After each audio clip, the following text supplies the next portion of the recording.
Man, as I can tell from the title, we got another video for y'all boys today. Well, I don't even think y'all can see it. Well, let me just read it out for y'all. It says, the Nuggets' future is bright. Right? You feel what I'm saying? If y'all don't know, yesterday, let me put y'all on game. Yesterday, the Minnesota Timberwolves beat the Nuggets in the 7-game series. In Game 7, they beat them. You feel me? Sent them boys packing on their own home court. Now, yesterday, I'm not going to lie. I did not expect the Nuggets to lose this game. But I did say earlier, I think about like a month and a half ago, the Nuggets aren't the same team. You feel what I'm saying? Now, their starting five is good. Good as hell, you feel what I'm saying? But their bench, they're going to miss Bruce Brown. They're going to miss them other pieces that they had. And that's what happened. Now, you got to shout out the Cat.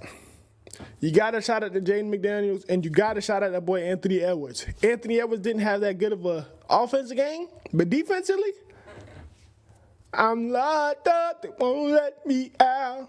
That's what Jamal Murray was singing in the third and fourth quarter. You see what I'm saying? Clamps. Clank it up. My boy, lock it up. Stop playing with him. But Minnesota Timberwolves just played their ass off. That's all you can say. But with that being said, let's get straight into the video. Boom! So the Denver Nuggets season is just over. It seemed like partway through Game 7 against Minnesota that we'd arrived at the correct outcome for this series, where Minnesota was really good and Denver just had that championship something, right? Like they were able to bring the series back after losing the first 2 games of the series at home. Felt like they had figured out Minnesota despite a crushing loss in Game 6. And partway through this game, they were up a ton. They had this huge lead even into the second half, and then all of a sudden, the season's just over. And through the brilliance of Anthony Edwards, through the way that this Minnesota team is constructed, now Denver finds themselves looking at offseason. Now, some of you might be watching the video thinking, why would they need to improve? I mean, they went to 7 games with the Minnesota team that's very good. They won the title last year. They were 1 game away from making the conference finals and being the favorite to make the finals. Why does Denver need to make any changes? Well, they might not need to, and certainly credit needs to be given to that Minnesota team. In many ways, a team that was built to try and beat. He said this Minnesota team was built to beat this Denver team. Low-key, the matchup wise, that's a great matchup. They got a piece for everybody they got. You feel what I'm saying? So it really comes down to who played better. And as you've seen yesterday, Minnesota played better. Fantastic in the series, but Denver always needs to continually look at how they can improve the roster, and this offseason is an opportunity to do that. In terms of the way their salary sheet is set up, their core guys are all going to be back next year should they choose to bring them back. Jokic is on a max extension. Murray is a free agent 2025, is extension eligible this offseason. Porter Jr. is on a max. Aaron Gordon's on a contract for the next couple of seasons, player option in 2025. KCP player option, Reggie Jackson player option. For the most part, guys are either on big extensions, have a player option for this offseason, or are on rookie scale contracts. Oh, damn. So, hold on. Let me go back. So, they're going to need another big man, because DeAndre Jordan going after this, unless he signed an extension. Aaron Gordon, they got him. Good shit. Okay, good shit. Okay, Reggie. Yeah, bro, so I feel like the team is going... Ooh. They're going to need some help, my boy. Watch they pick up Jackson Hayes from the Lakers. That'd be a good pickup, like a backup big man. Or are on rookie scale contracts, which is nice for Denver. It provides them this nice stability. They can go into next year knowing that even without changes, if they bring back some of these guys that might opt out on player options, they're going to be just as good as they were this year, assuming that they're healthy. And they are really good. They won 57 games. They were the favorite to win the title at points during the season. And as I said, we're 1 game away from making the conference final. But if you're looking at points of possible improvement for Denver on this roster, there's a couple of things I'm paying attention to. First and foremost is I think it's okay to start thinking about what your options are in terms of a good third scorer that isn't Michael Porter Jr. Like Jamal Murray had an up and down postseason, was good at times when they needed him, at other times was really bad. Of course, Jokic is who he is. Aaron Gordon's the 3rd best player on the team, but the 3rd best scorer on the team is supposed to be Michael Porter Jr. And at times in this postseason, especially in the first round against the Lakers, he was fantastic, right? But he's certainly a one-dimensional player, and at times a player that doesn't really fit within the team kind of structure that Denver has put together. And I wouldn't be surprised if there are some conversations had in Denver in terms of what does the future of Michael Porter Jr. look like? Are there some teams out there that would be willing to give up, something close to an all-star in exchange for Porter Jr. and some other assets and some picks? I'm not saying that I don't know if they need a third like star, bro. I feel like they had that. Like they got some pieces, bro. They just need better role player pieces, bro. Because if you try to get a third star or a third person that's gonna score, bro, you're gonna take away from Jokic and Murray's game a lot. You see what I'm saying? Kinda. They're gonna have the ball out their hands, and that's really how their offenses ran. They really just need more players to help out. See what I'm saying? Actually, I'm finna look at them right now. You see what I'm saying? I don't think you need a third scorer. You really just need people to step up. I feel like I'm talking about the Lakers right now, bro. And this is a rare commodity because I don't never do this about the Denver Nuggets. Nobody on the starting lineup had over 10 points. Besides Jokic and Murray, they had 35 and 34. We need some more, my boy. You don't Michael Porter Jr., of course he don't play. Okay, wow. 34 minutes. Michael Porter. When the Lakers need you to play like ass, you come out here and drop 32. But when the Minnesota Timberwolves in a Game 7 need you to play like ass, you're like, you know what? I got you, my boy. Don't even worry about it. I got you. 7 points in 34 minutes.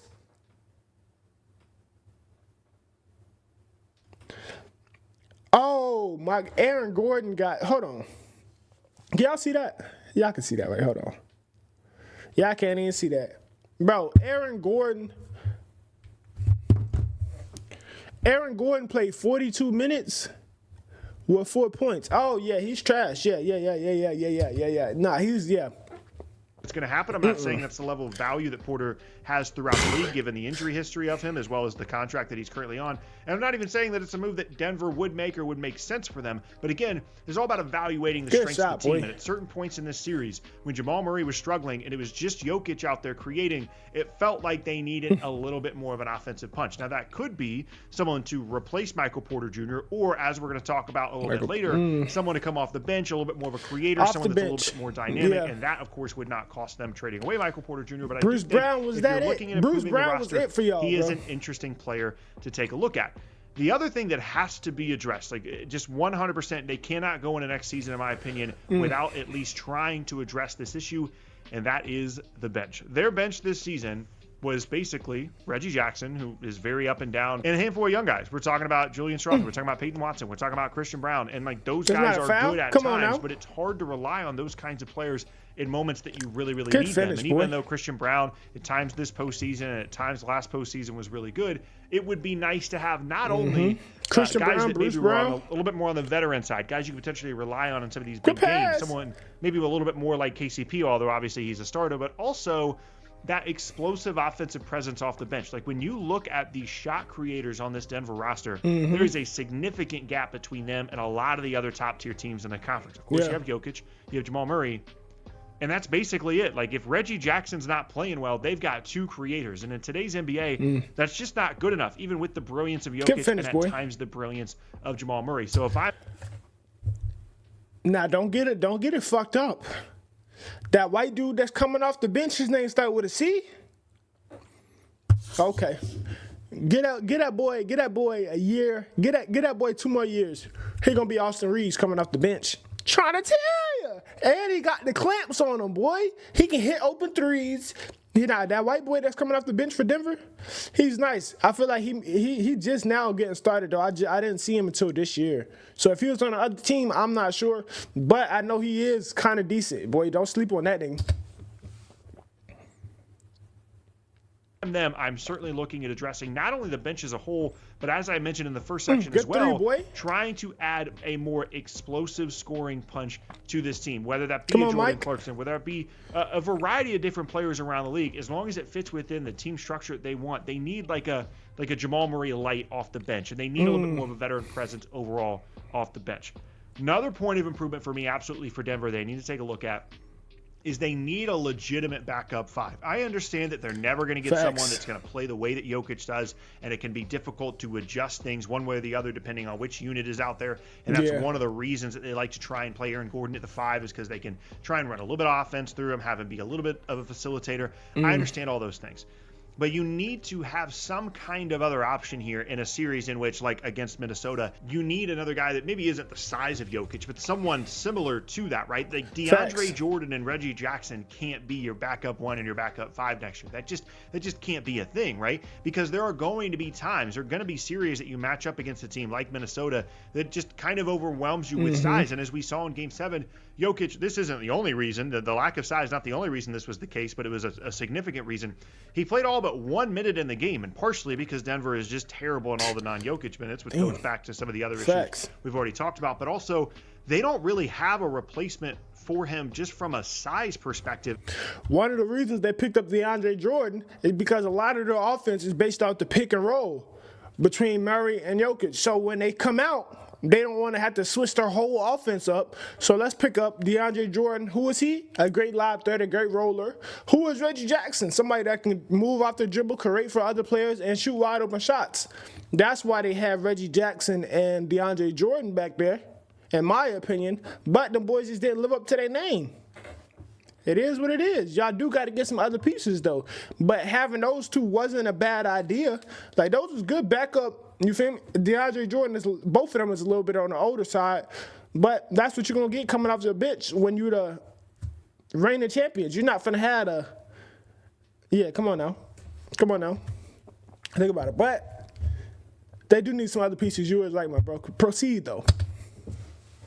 Denver has tried to do over the last couple of seasons with Reggie Jackson, with DeAndre Jordan, with some of these younger wings that I talked about earlier, Christian Brown, guys like that. They're trying to be efficient. They're trying to have some of these smaller contracts to make up for the fact that they do have a handful of bigger contracts at the top of the roster. All of that's fine. All that makes sense. But it also makes sense to point out that now those options are not what you're going to need as you go through the entirety of the postseason. You deal with some teams that have a significant amount of depth.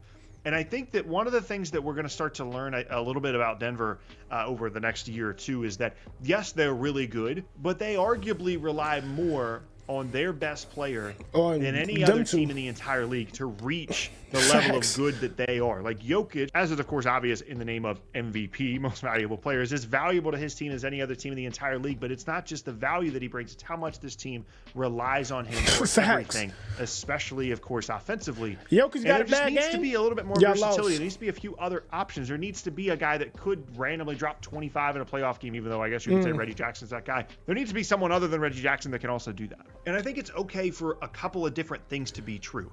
It's okay to say that last year's Denver team was really good, and going 16-4 in the postseason is incredible on your way to a title.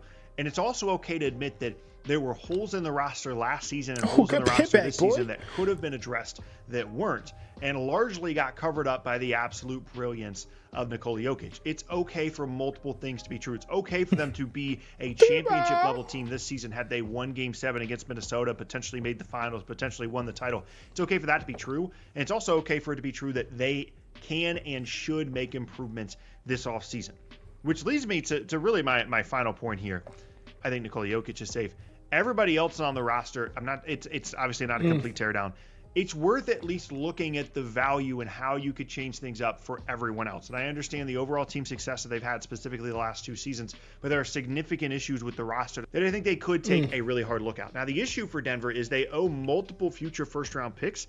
They owe a 2025 first to Orlando as a result of the Aaron Gordon trade, and they owe a 27 and a 29 first-round pick to Oklahoma City. So their options in terms of adding future picks to trades, should they choose to make that decision, obviously aren't fantastic. And then in terms of salary cap space this offseason, they don't have any, right? So they might have, a little bit of an exception here. They might be able to sign a minimum guy here. But for the most part, their options for improvement lie in trying to get a good player in the draft and then potentially moving some pieces around and making some moves. It's a team that has not been afraid in the past to make some significant changes to the roster by bringing in Aaron Gordon, by letting Jeremy Grant go, by bringing in KCP and shaking up the roster by getting rid of Monty Morris. Like, this is a team that is okay making significant changes.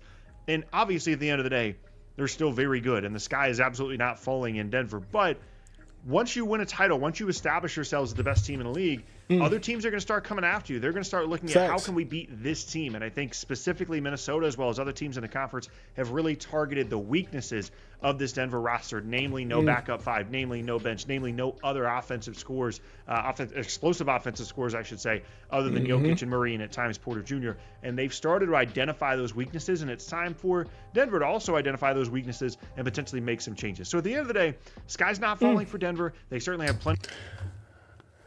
He's spitting facts right here, bro. I've been trying to figure like a spot to pause this shit, but he's really been on point, bro. I can't even really add my extra, but I'm gonna add it anyway. Fuck you talking about. So he's right, but like you were saying, bro, you're not finna like once you all the teams that have won, bro, in the last few years. Their team has been stacked. I'm talking about even coming off the bench. They might not be no crazy names, but they names that if you roll the ball out, they gonna put it on your ass. You see what I'm saying? So don't sleep on how you need a good bench. Cause even the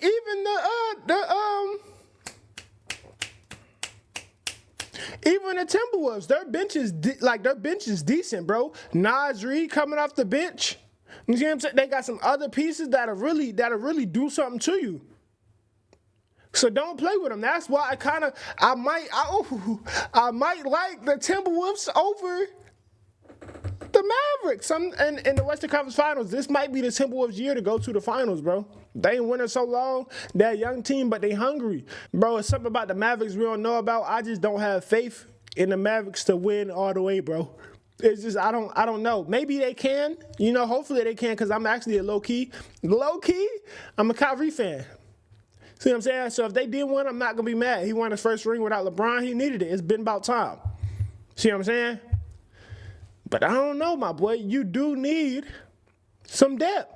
You ain't going nowhere without no depth. And that's one thing that the Lakers gave up last year. You know, preying on Jokic and Murray to play like the players that they got paid to play, and Michael Porter Jr. and them boys. Unfortunately, you seen what happened in Game 7. That's why you need other players. I can't have just 5 points off my bench and expect to beat the Timberwolves, even though they had a bad game. Proceed, my boy.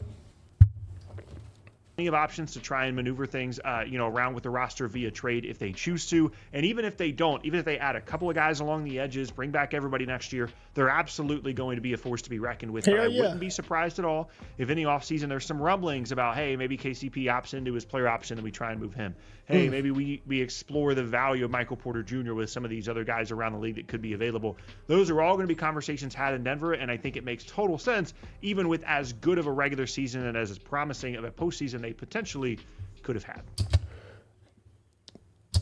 Michael Porter, hold on, let me pause that.